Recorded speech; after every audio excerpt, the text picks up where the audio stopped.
بص، دي مي حلمي. اي وقت هتطلع فيه قدام الكاميرا فالكادر بيقول خلاص انا طالع كسبان. شبه كده ما حد يدخل علينا واحنا قاعدين فيضطر يقول انا فايب. هي بقى من النوع التاني، شي از وول فايب، مش محتاجة تعريف. لكن بالنسبة لمي حلمي المذيعة، ملكة التوقعات، الشيخة خديجة المغربية لقلب الحبيب. مصر تكسب السنغال، لكن ترتد تسديده. كاس افريقيا عايزينها يا مغاربه هتاخدوها. يدخل منطقه جزاء، يرجع الدفاع خطيره والهدف الاول السنغالي. المغرب مش على ارضهم مش هيسيبوها.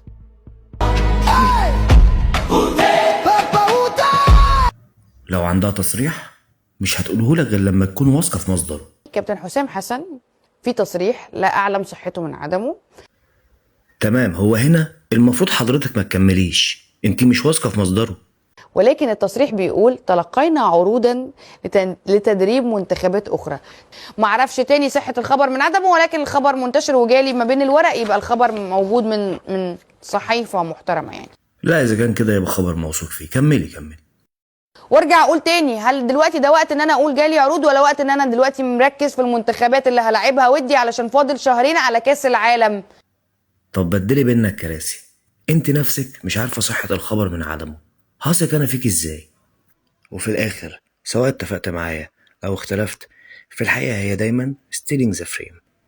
الكادر بيبقى بيقول خلاص، هي اللي ماسكة المشهد.